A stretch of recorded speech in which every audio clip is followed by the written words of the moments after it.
See, I remember sitting on a ski lift with a friend, and he shared this story with this idea that what if we all were God? What if you're meeting yourself in different timelines, although time doesn't exist? What if they're all different fractions of the same thing? And when he told me this, I was like, yeah, I've come across this concept in Buddhism and in different kinds of spirituality. You know, we're all one. But I still looked at people as others, if you catch my drift here. But then I thought, well, wait, what if we actually were the same person? Meaning, what if I am God having a conversation with you, God, right now through this screen? And then it started to make more and more sense to me, this example, this idea. The more I thought of it, the more it captivated me. What if you are me? What if I am you? What if we are God experiencing ourselves, dancing with each other, triggering each other, talking to each other, healing each other? What if this is all really one big game of us meeting each other in a forever unfolding play that is staged, or is it unstaged, for us to experience ourselves in our infinite vastness? Can you grasp this idea? I know this might go over the head of some of you, but I know it might really, really deeply land for some of you as well. I truly believe that we might all just be talking to ourselves.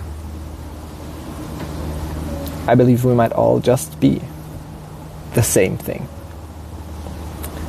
Like, actually. And the moment I imagined myself, let's say there's reincarnation, let's say there's souls, the moment I imagined myself in another life, I don't want to use the word time, but just for ease of understanding, I will use the term timeline. What if me talking to you right now, whatever age you may be, wherever you may have been born, what if in another timeline, in another life, I literally lived your life and you lived mine, and we are meeting through the screen or in person, having experienced each other or literally being each other at the same time?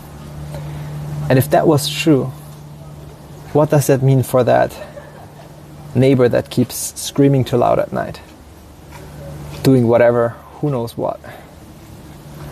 What does that mean for your parent that you resent for having done the things the way they did? What does that mean for that ex-partner that cheated on you and treated you like you weren't worth anything? What does that mean for the people, should we call them people, that are ruling this world?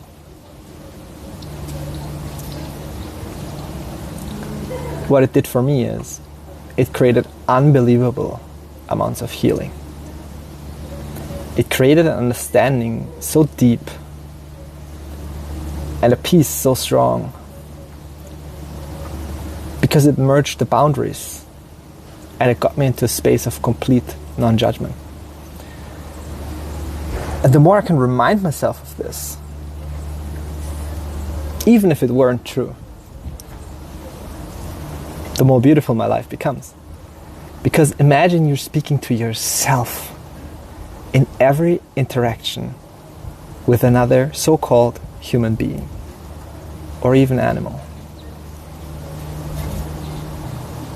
Imagine how that would change the way you think and feel and act. I'm saying imagine. Imagine if, let's play around if what I was saying was true. If you're really meeting yourself in another lifetime, in another timeline, if such a thing even exists, how would you treat that person? How would you feel about that person? How would you love that person differently? How much compassion would you have for their situation? And now I'm not saying that you should make excuses for other beings, let's call them, and let them hurt you. What I am saying is that you can surrender to the idea and fall into the idea of oneness, recognizing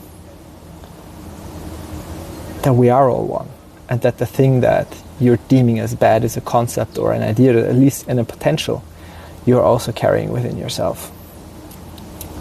And I believe that to be very freeing.